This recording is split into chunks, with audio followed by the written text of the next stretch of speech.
And again, welcome and thank you all for coming. Just a reminder to turn your cell phones off, please. And it's been my pleasure for the last year to chair a very creative and hardworking program committee group. And I would like to just read out the names to you of the people who have been doing this hard work over the year, and they're not all able to be here today, but I think you should give them a round of applause because a lot of work goes into making programs a reality. So Victoria Dorper, Chuck Foster, Jane Frudenberger, Joe Garcia, Pamela Joel, Peter Rufato, Harriet Spinell, Skip Williams.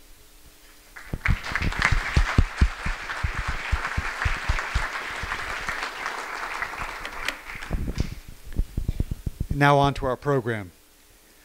Our speaker today is Thomas Colombat, PhD. He is the 2012 visiting professor of Quebec Studies at Western Washington University's Center for Canadian American Studies. Professor Colombat specializes in the study of the labor movement and on the impact of globalization for workers and their organizations.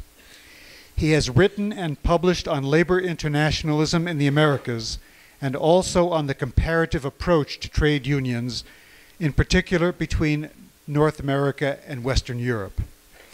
He holds a PhD in political science and political economy from Carleton University in Ottawa, Canada. Today he will speak with us on globalization and its effects on labor in North America. You have on your tables a printout of his PowerPoint presentation, so that'll help you, and part of it is an eye test so that you can, but it'll help you to clarify some of the things that are up there, and some of the data he will be updating today. So please join me in welcoming Thomas Colombat, our speaker. Thank you very much.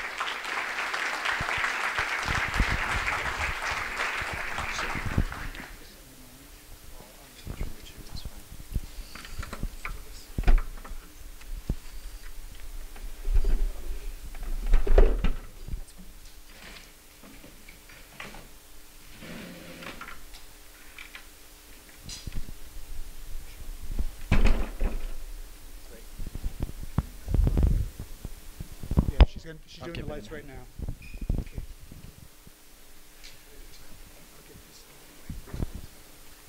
All right.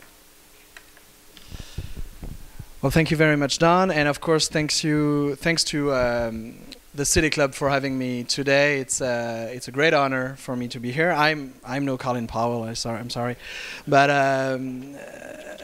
I'll try to do my best and interest you guys in this talk. I've actually just taught my last class at Western this morning because I'm leaving in the next few weeks, and it's the end of the quarter here at Western, and I had a really good time here in Bellingham.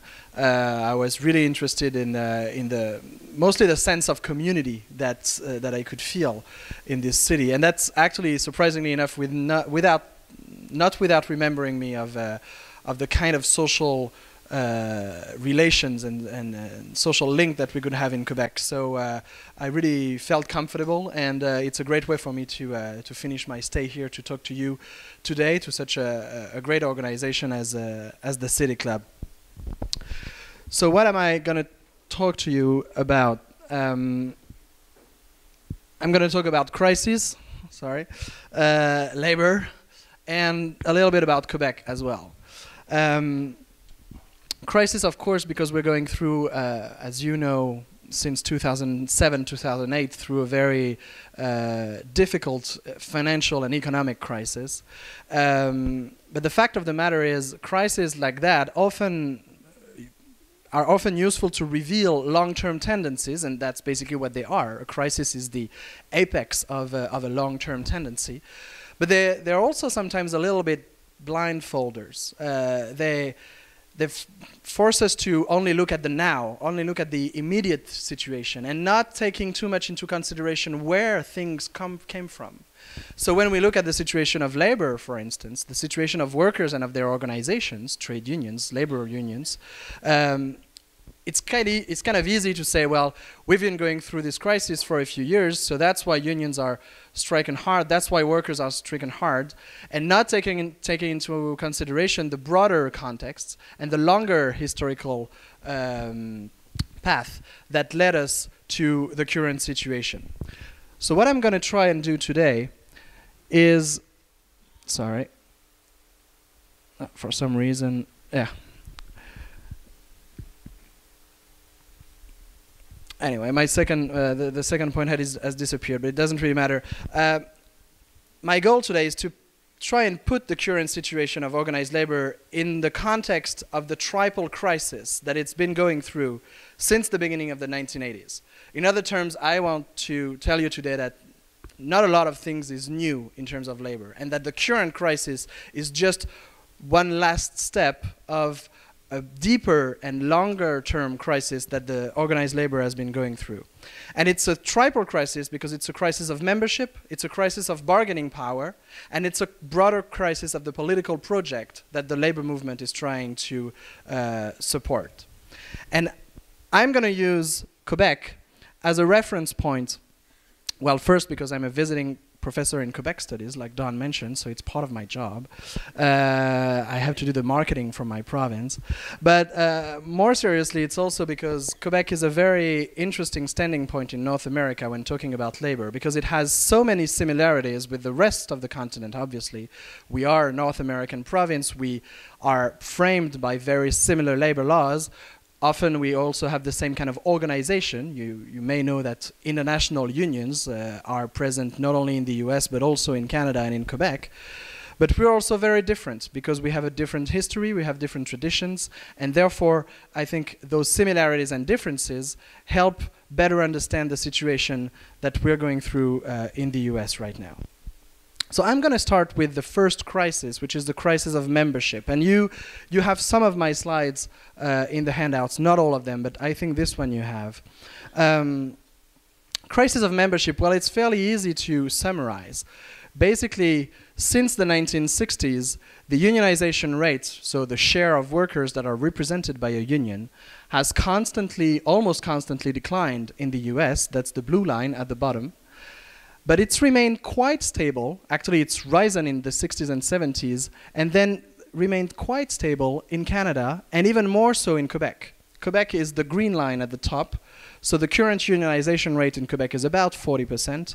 It's about 31% in Canada, and it's about 13% in the US.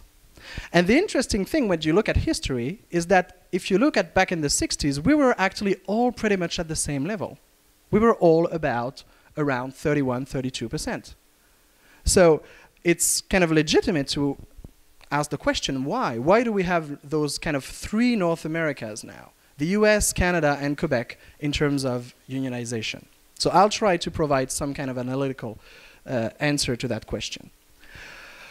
Just a few more details about unionization. Of course, Canada is not a homogeneous country, nor are the United States. Quebec is the most unionized province of Canada. Actually, it's the most unionized jurisdiction in North America, with a unionization rate of close to 40%, along with Newfoundland and some of the provinces of what we call the prairies, so Saskatchewan and Manitoba. BC, the neighbor province of the state of Washington, is also belongs to the most unionized province in the country. And the largest province of Canada, Ontario, actually belongs to the bottom, along with Alberta, which as you may know, has a strong conservative history, and that mostly explains the very low unionization rate in Alberta. Now, if we look at the US, we find a fairly similar situation with strong variations between the states. And this map is probably not going to surprise you that much, because it makes a stark contrast between, on the one hand, the Northeast and the West Coast, and on the other end, basically the rest, the South, the Southwest, the Southeast, and the center of the country. So the most unionized states are both in the Northeast and the West Coast, and Washington State actually belongs to those states, along with the state of Washington, the state of New York, sorry, New Jersey, California, Alaska and Hawaii are among the most unionized states in the US. Now, what's interesting to notice, though, is that even the most unionized state in the US, which is the state of New York, is less unionized than the least unionized province in Canada, which is Alberta. So there is variation, but still this variation belongs to a lower range. So we may ask, why are those differences happening? And I'm sorry you don't have the next slide, but I needed some surprise here. I'm just submitting you this other map, which is the map of the so-called right-to-work states, meaning basically the states that adopted, following the Taft-Hartley Act of 1947, very harsh labor laws, very limited legislation for workers to get unionized. So basically in those states marked in blue on those maps, the laws are much less favorable to unionization than in other states. And if you come back to the other maps, you see the correspondence, right? So a first explanation for all those variations, for all those differences, not only between US states, but also between the US and Canada, are the labor laws. Labor laws are much more favorable in Canada than they are in the United States, favorable to unions, obviously, and just very similarly, they are more favorable in those states that are more unionized than the others.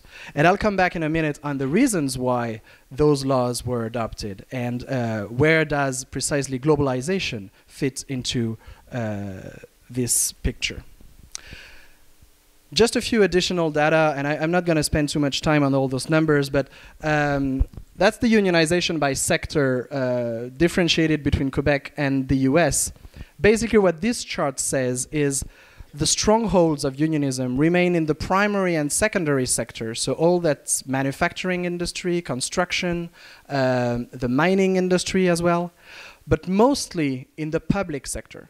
Public employees remain the stronghold of the labor movement, whether it is in a very unionized province like Quebec or in a quite low unionized country like the United States. Okay? We have similar tendencies in both Quebec and the US with higher unionization rate among manufacturing industry, primary sector, but mostly public employees in relation to private sector employees. So what can we conclude about that? Well, when the economy is hurting the manufacturing industry, or where the government is hurting public employees by doing budget cuts or firing public employees, you hurt the core, the heart of the labor movement. So we can't think about the situation of the labor movement without thinking about the situation of the manufacturing industry and the situation about the public employees. Just an additional graph. Public sector employees represent about 25% of total workforce in Quebec, but they represent more than half of the unionized workforce in Quebec. So the public employees are overly represented, are surrepresented among the labor movement in relation with their actual share of the workforce. So that's pretty much it about the membership crisis, this first crisis that's been going on for much longer than only the current economic crisis.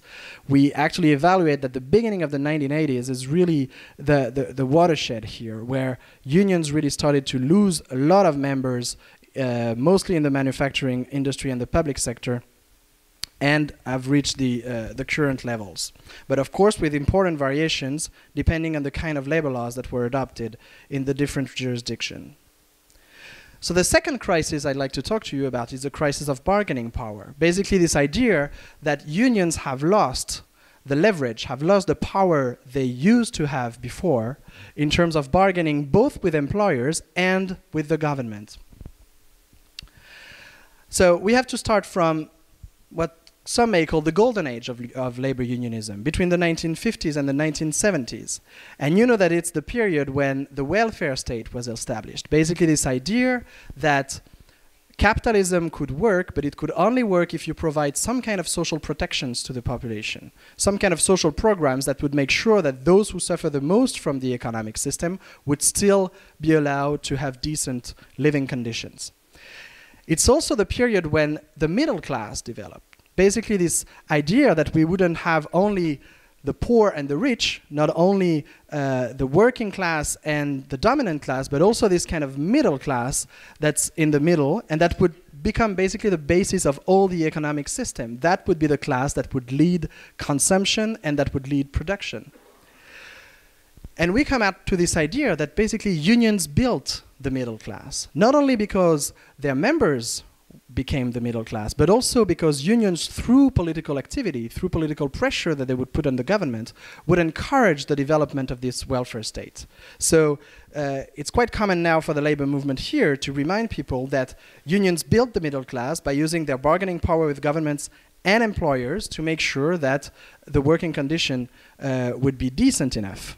Okay? And that middle class would basically become the balance point of the capitalist system. Without the middle class, the system could not have survived that long. So where do globalization fit into that? Well, since the beginning of the 1980s, we've seen a very important acceleration of international trade, an internationalization of production, so basically the expansion of the multinational corporations, offshoring of jobs because of that, and an increasing international competition. So that's a fairly standard factual definition of globalization. Basically, increase of international trade. But the thing is, globalization didn't come alone. It also came with an ideological project. It's not any globalization. It's a neoliberal globalization. And neoliberalism, so the political project that came with globalization, had a strong impact on workers and on their organization. Because using globalization as an excuse, governments started to implement a deregulation of international trade, so basically getting rid of tariffs and a trade limitation, deregulation of domestic labor laws, so making it more and more difficult for workers to get steady jobs in the name of flexibilization, attacks on social programs, so budget cuts, you're familiar with that, tax reform that would basically put the burden out of the rich and more on the middle class, and basically a weakening of the labor movement, because the labor movement was considered as central to all this system. So under a neoliberal globalization, the labor movement should not remain strong. And it's not a chance if the two leaders leading the charge, or leading the dance in that case, of neoliberal globalization, Ronald Reagan and Margaret Thatcher, the first things that those two leaders did when they came into power was attacking a union.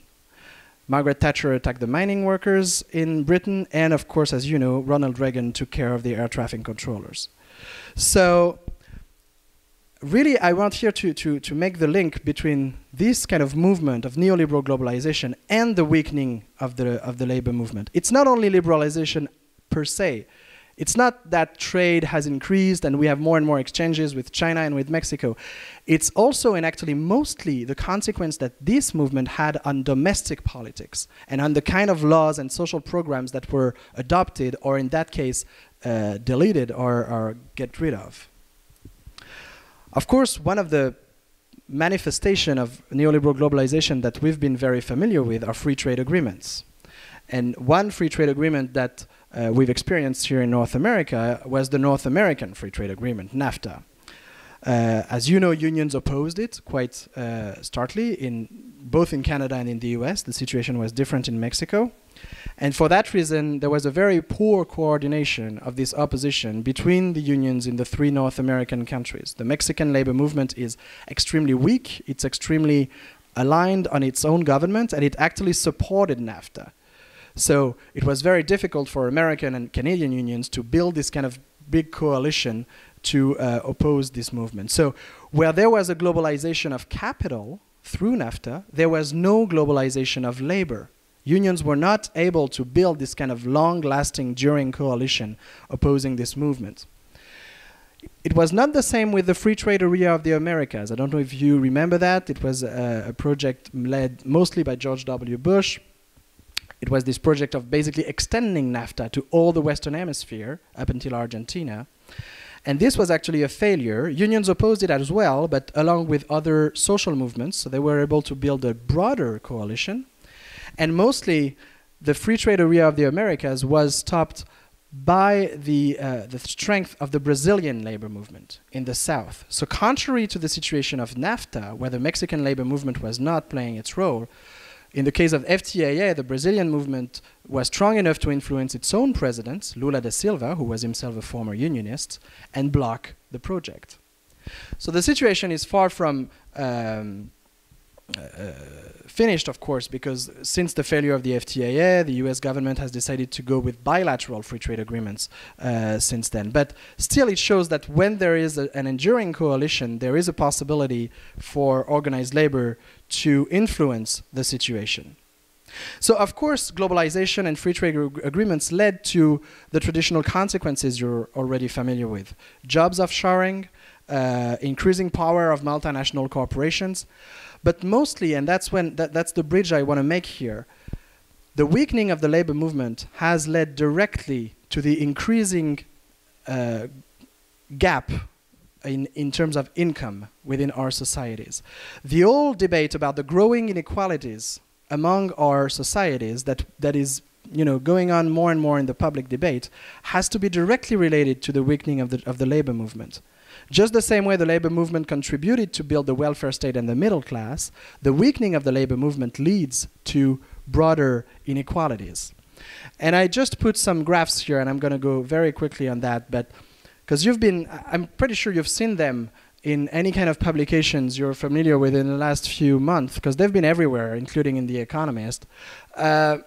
This graph here on the left shows the share of the national wealth that's in the hand of the wealthiest 1%. And as you could see, it had lowered in the 40s, 50s, 60s, 70s when the welfare state and when the middle class were built.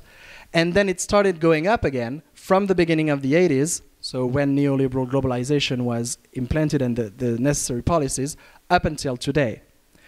It's kind of difficult to get very accurate and recent data. So, for instance, what has been the consequence of the crisis, of the 2007-2008 crisis on that?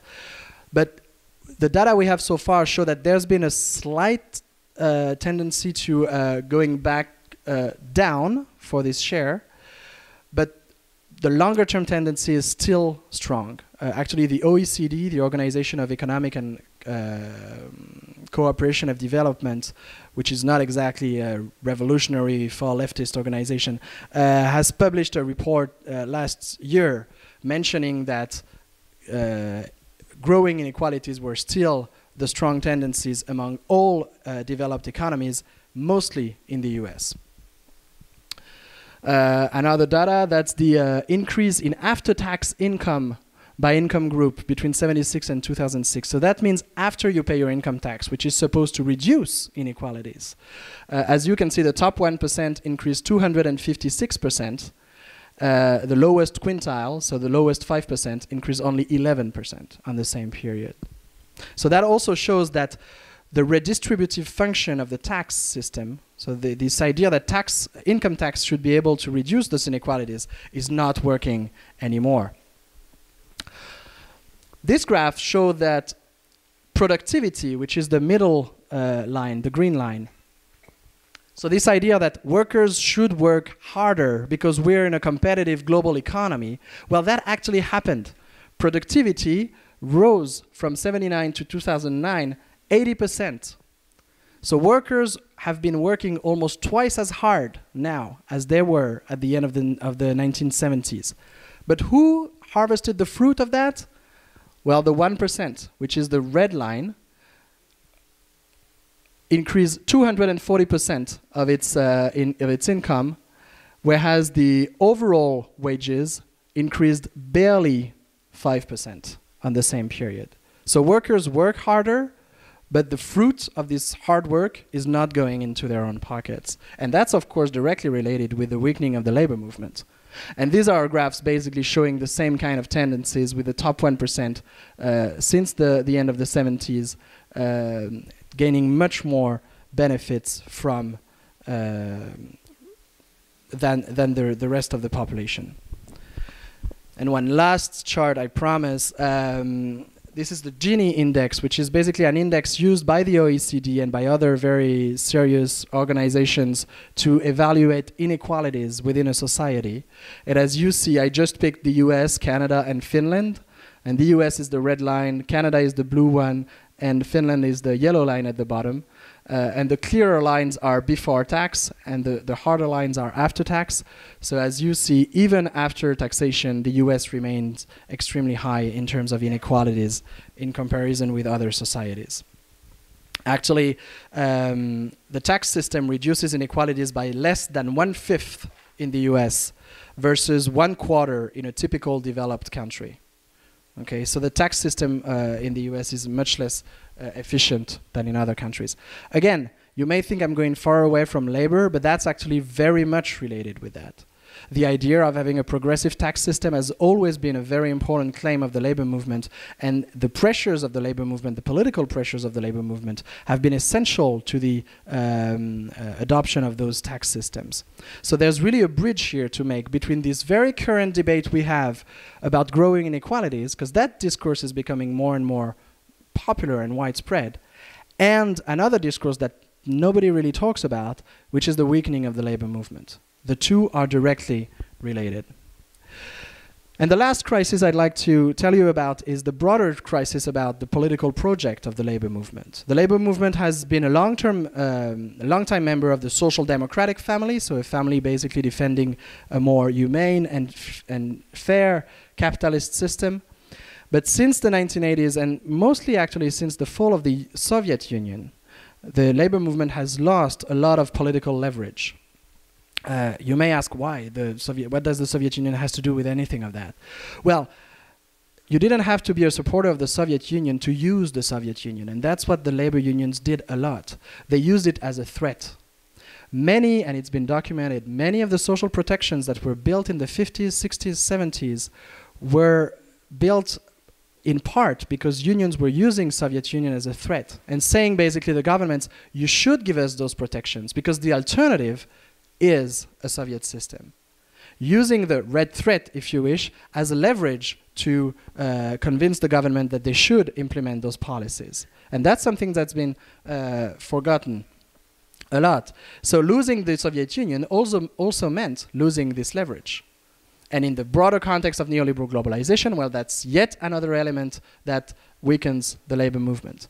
And so most of social democracy has kind of shifted to the center or to the right and kind of forgot about the labor movement. I put some pictures here. No, it's in the next one. There we go. The third way, so all this discourse that social democracy should be more on the center. So Lucien Bouchard used to be the premier of Quebec. He was the leader of the Social Democratic Party, but he was coming from a conservative party, and he implemented very harsh social policies.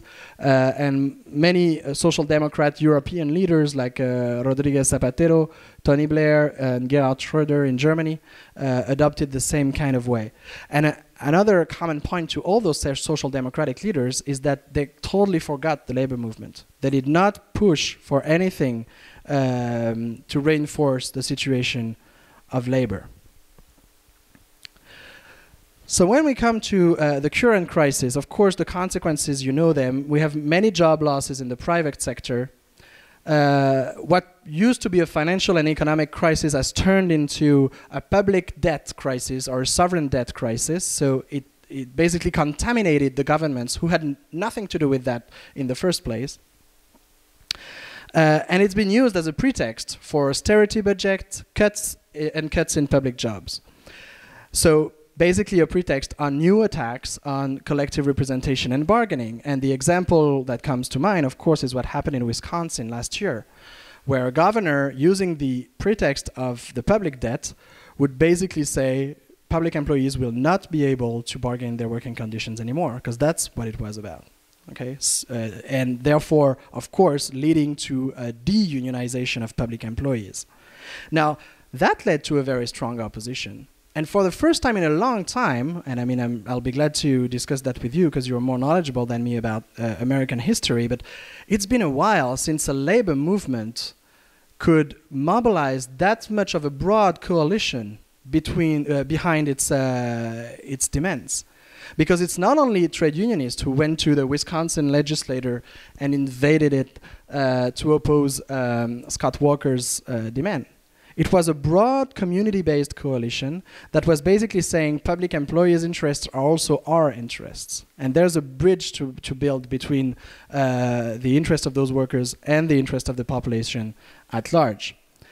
And we've also seen more and more back-to-work legislations in both public and private sectors. In Canada, it's been particularly strong at the federal level. The federal government has essentially got rid of the right to go on strike at the federal level, not only for public employees, but also for private employees under federal jurisdiction. And I will not go into the constitutional details of Canada. That would be way too mean of me. But that government has really taken a very hard stand against unions, and mostly against public employees union. And against, coming back to what I said earlier, if you attack public employees, and if you attack public employees unions in particular, you're attacking the labor movement as a whole. It's not only a question of public employees. It's basically weakening the whole movement, because it's one of the last remaining strongholds of the labor movement. So this has to do with much more than just public employees. It has to do with the labor movement as a whole, and therefore with the kind of society that we want to have. Because the labor movement, of course, again, was at the center of a certain type of society that's been under attack for decades.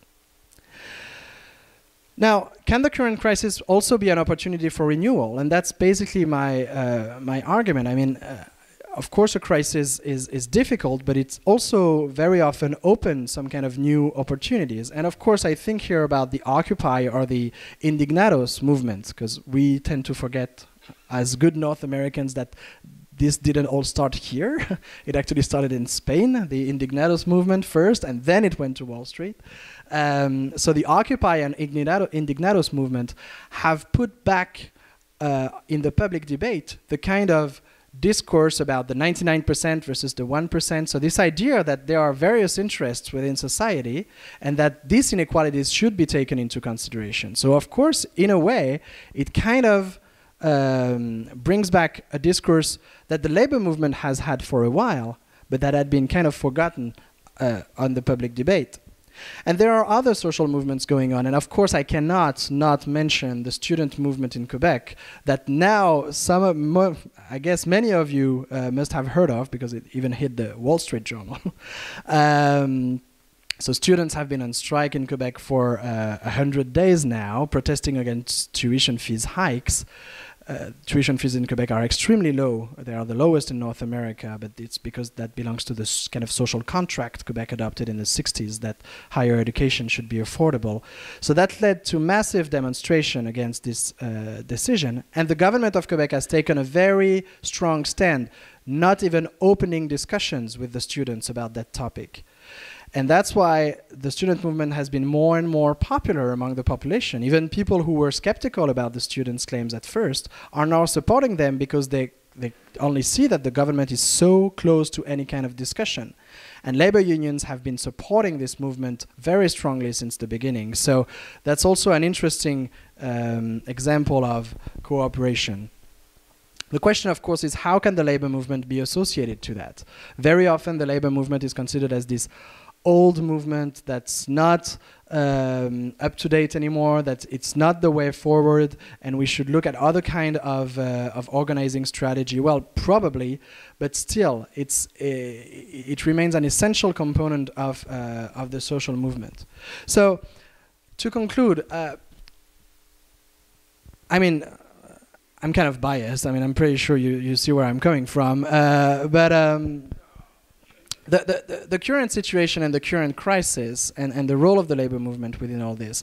I mean, some of us are going to support a renewal of the labor movement just because by principle we oppose social inequalities and we wish that the society would be more equal.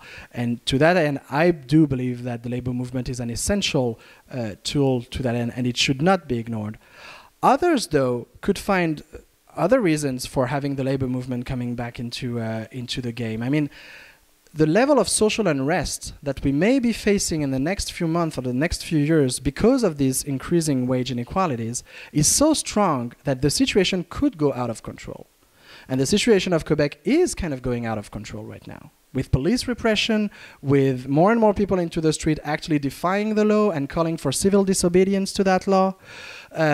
So even if someone is not that progressive or that extremist on the political spectrum, but just wish the society to work, to be fair, to be still a capitalist, private property driven society, but just a fair society that could just work, we have to take into consideration that that's the labor movement that allowed capitalism at some point to regulate itself and to create the kind of growth we benefited from in the 50s, 60s, and 70s. So going back and considering that labor movement as part of the solution is not necessarily an extremist solution. It could actually satisfy very different claims within society today, that the way the economic system is going cannot be long-lasting if it continues on that way. And the labor movement would be an essential part of the answer. Thank you very much for your attention.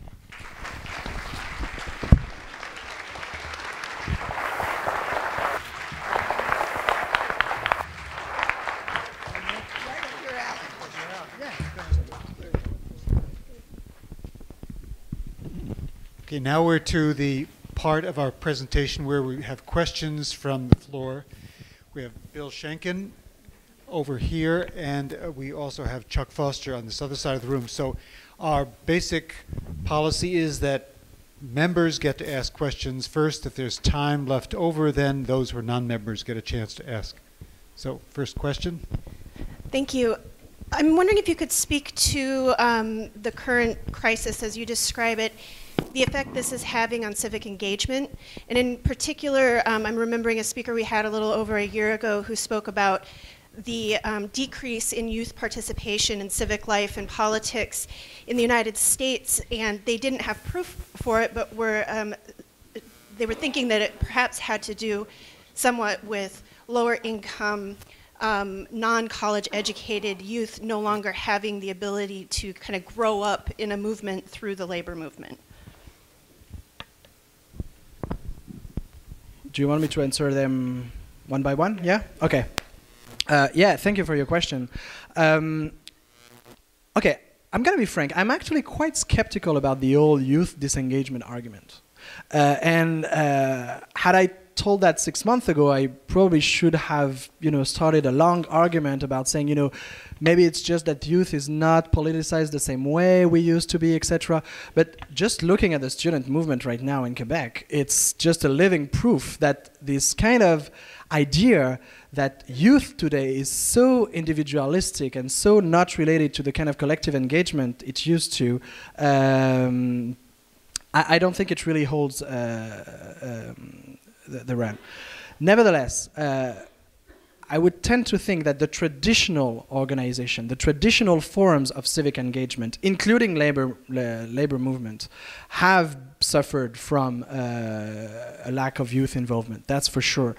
Probably as much because the youth were getting out of it, but also because those organizations do not match not necessarily the needs, but the kind of processes that young people work with. As you know, civic engagement organizations usually work in a very, sometimes heavy way. And sometimes it's because democracy is heavy. It takes time to have a discussion, to organize it. And it's not always easy to convince someone that's used with the how fast and how quick everything happens today that this kind of civic engagement could bear something. But back to your fundamental idea, this idea that because youth would be poorer or less educated, they would engage less. I would tend to agree. I mean, this idea that the situation should be, in some part of the left, sometimes it's an argument, we should wait for the situation to get so rotten and desperate that then people would decide to get involved and take control. I don't buy that at all. When your first need is, how am I going to pay my rent? How am I going to feed my family? How am I going to pay my student loan? You're not thinking about collective engagement. You're thinking about how you're going to make through the month. And that's for sure is a very strong reason why youth would not get involved as much as they used to.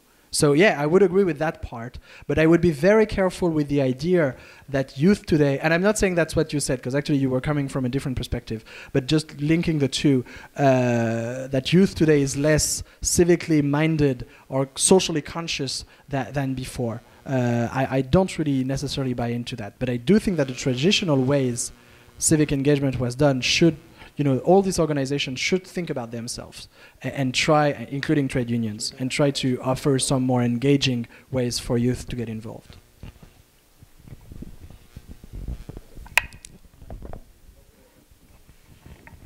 Okay. Okay. Assuming, as I think many of us feel, that increased democratization, both economically and socially, is a good thing. In the current political climates in both this country and Canada, what do you see in the way of hope for achieving that without the social unrest that you talked about? Vast question. In terms of, maybe I would tackle it through the perspective of voting participation, or maybe the traditional way democracy works in our society, which is mostly through elections and political parties. And what we can see now, and it's been certainly the case in Quebec in the last few months, and I'm pretty sure it's the same across North America, is an increased skepticism towards the political elite from the population.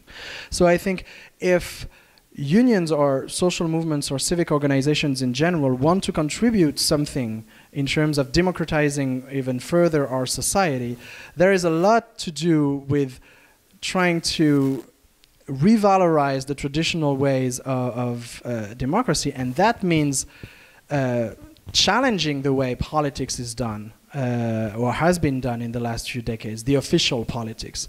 So, and that relates to two issues, I think, many others, but among others, the electoral system doesn't work. In either the US or Canada, our two countries are relying on ancient, totally anachronistic electoral systems, either with the electoral college here, the way the ridings are decided basically by the elected officials themselves, so they can do whatever they want to. And in Canada, we are stuck with the British parliamentary system, with the first past the post system, where people actually go to vote and have the feeling that their vote doesn't count because they're not in the good riding or because they're not with the right political party. So this idea that our democracies should be more participative, I think should be a central point of the political project of the labor movement, pushing for more democratic ways of participating.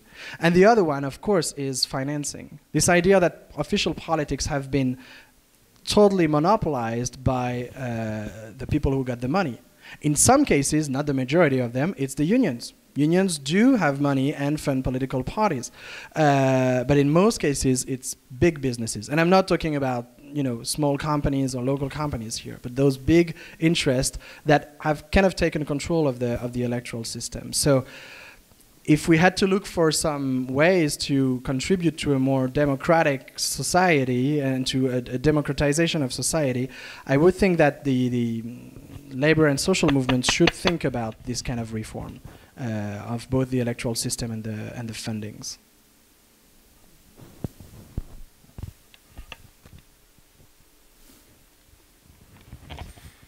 I really appreciated your remarks and fully agree that every worker should be a member of a union to produce social equity.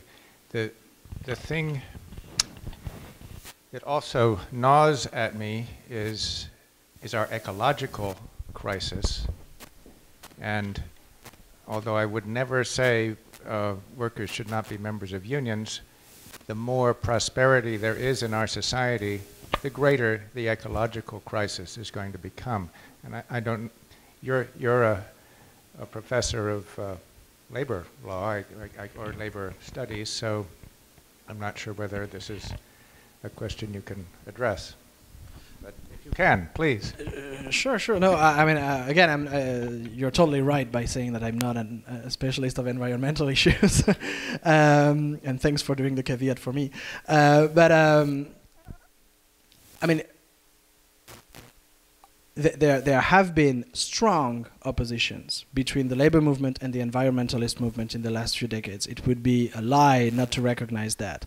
And this deals precisely with the point you raised, basically that unions were pushing for industrial development and prosperity growth more and more, and that would be at the cost of the environment.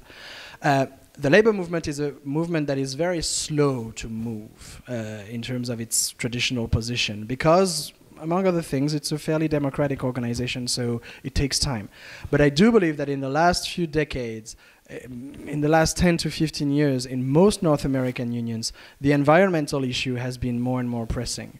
And the kind of discourse the labor movement is trying to articulate right now is still a discourse of growth. I mean, I would not try to argue that the majority of unions are buying into the idea that we should even reconsider growth as an objective. There is still this idea that there should be a growth in terms of prosperity, but that this growth should be environmentally aware, and that growth could actually even be founded in those kind of alternative energies, for instance, sectors where many jobs are, and these jobs could also be fair and unionized jobs. So some unions are really pushing for that.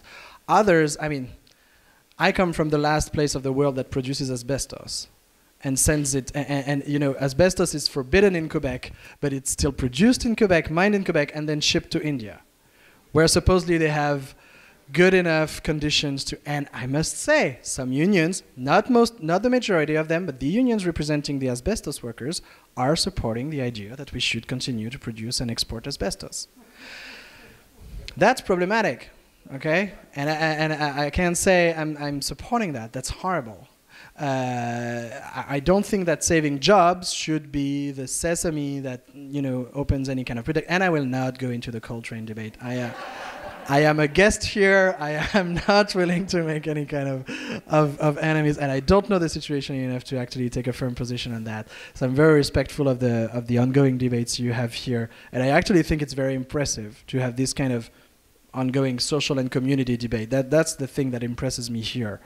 That and the credit unions, who are way better here than in Quebec, but that's another story. So, again, that's a slow process. It took a long time for unions to take into consideration women. It took a long time for unions to take into consideration migrant workers. It took a very long time for unions to take into consideration lesbian, gay, bisexual, and transgendered people. But they eventually came to it. So the environment is also an issue that's been worked on within the labor movement. And I think the situation is not as bad as it used to be in that terms.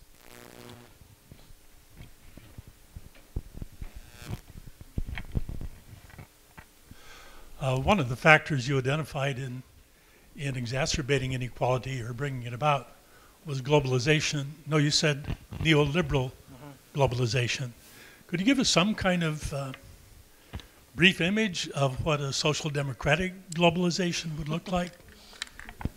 That's an interesting question, because that actually relates to the last crisis, which is the crisis of the political project. So basically, what's the alternative? What can we suggest as some kind of alternatives?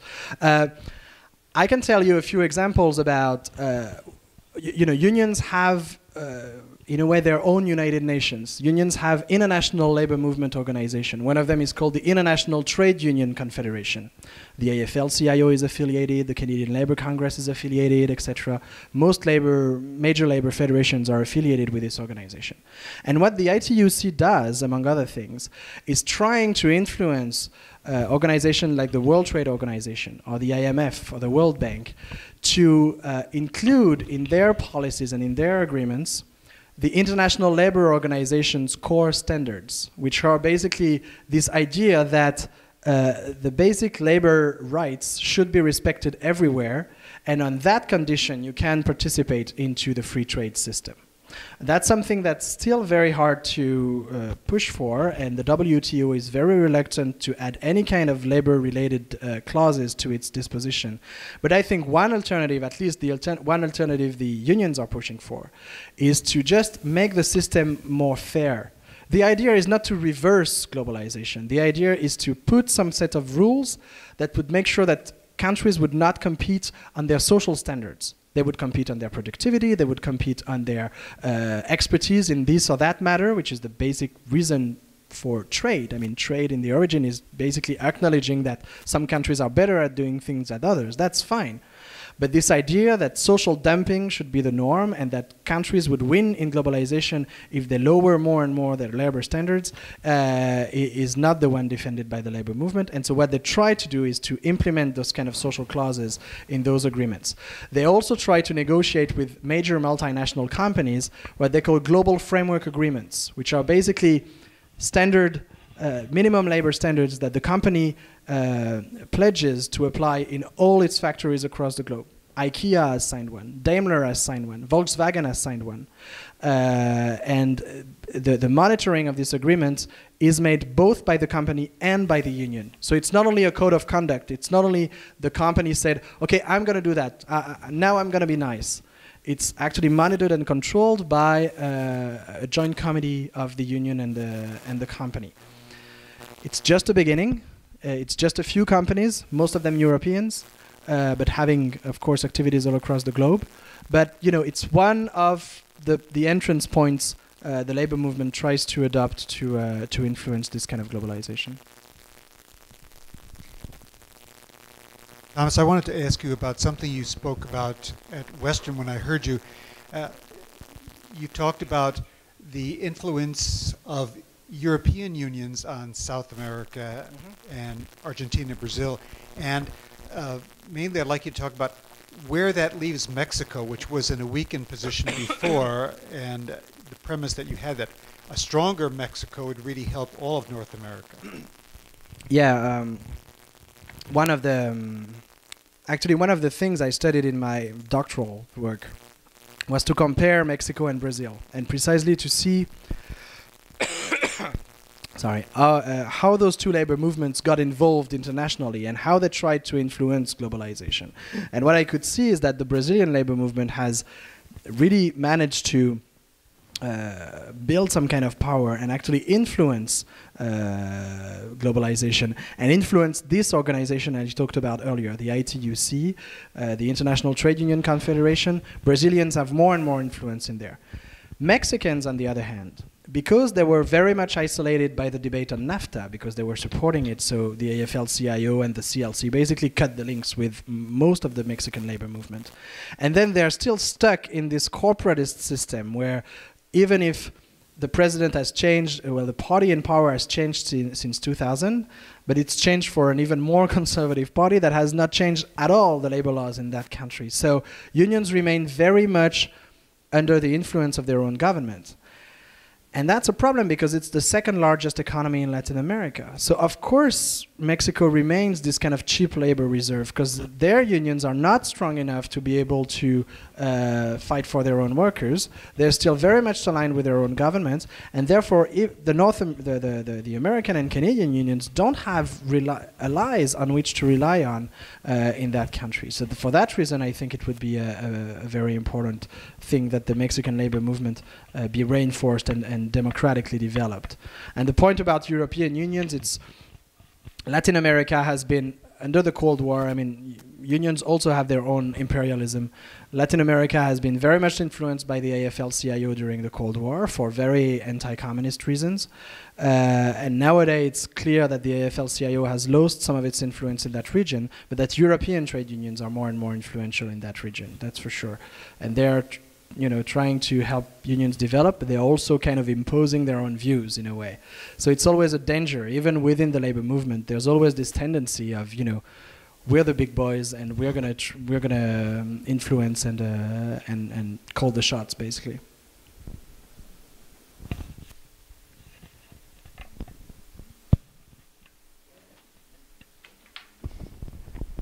Thank you very much, Thomas. Let's give him a round of applause. I think that.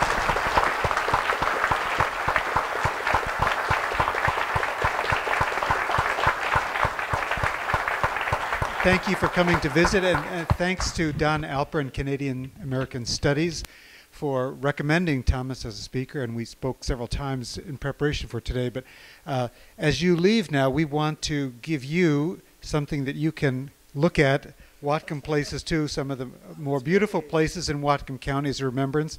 and we hope you can come back and visit us soon. Thank you. Thank you very much. Much appreciated. Very good. Thank you. Thank you very much. And once again, thanks to all of you for coming, and come again next month for another good program. Bye for now.